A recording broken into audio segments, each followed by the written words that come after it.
I love Jeff. I also learned a lot from our nutritionist expert Layne about nutrition. But this one, I just can't let it slip. Training to failure.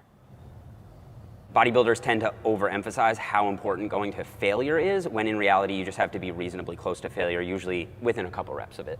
I think it's useful to go to failure from time to time so you know what it feels like, but you can get pretty much the same benefits of training to failure by stopping a few reps shy. I am going to call BS on this. Let me explain. A couple of years ago, people said that if you leave 3 to 5 reps in the tank, it's going to be just as good for hypertrophy as if you were to go to failure. Do you truly believe that? But let's take literally what Jeff said, leaving a couple of reps in the tank, as in 2 RIR reps in reserve. And let's take what Layne said about leaving a few in the tank and you get similar outcome in terms of hypertrophy. All of these are easier to understand if you understand the effective rep model from Chris Beardsley. It means that regardless of load, it's always the last 5 reps that are stimulating muscle growth when you're pushing your sets close to failure. That is why if you use a heavier load than what you can lift for less than 5 reps, then you are going to get less effective reps, less stimulus for the muscle, aka powerlifters. So let's say that you are 3 reps shy of failure, so you got 2 effective reps.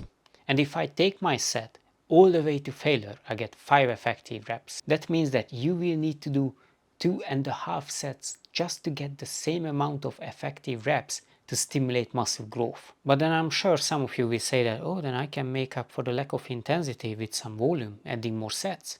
Well, actually you can't. There was this study that looked at bench press and squat for low volume, high intensity training and high volume, low intensity training, and they found that for strength it was similar, but for hypertrophy, doing low volume but really close to failure resulted in way more hypertrophy. But anyway, if you understand the model, what do you think? Who is going to grow bigger? The person who is leaving 2 to 3 reps in the tank for 3 sets in every exercises, or the one who is taking all of these 3 sets to failure with every exercise they do? And before anybody says, oh, but you will overtrain, most people are suffering from CUD, chronically undertraining disease. Not to mention, training to failure will feel and look different based on the exercise you are doing. I will not say to go to failure on an exercise like a Romanian deadlift, because it is not just going to train the targeted muscle,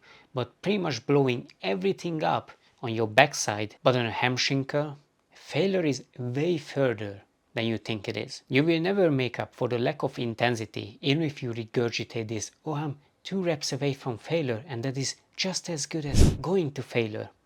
It's not. I can't tell you how many people are trained with so much training experience, 5 years plus, and every time I ask them like, how is your training? They're like, oh, I'm pushing most sets close to failure.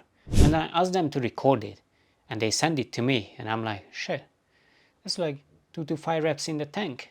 And then I give them the new reps what they should try to aim for and they hit it.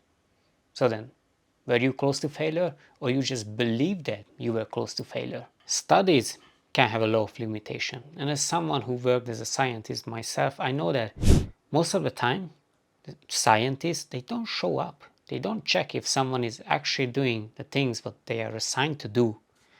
In this case, training to failure.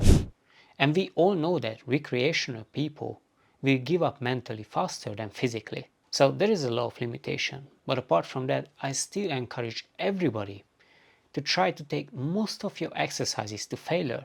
More of you should try to go to failure on all of your exercises and see how it feels like, because they are all different. And you should all give yourself a period of time when you are pushing most of your sets to failure with low volume and see how your gains are going to explode. That's about it from me, guys. Talk to you soon.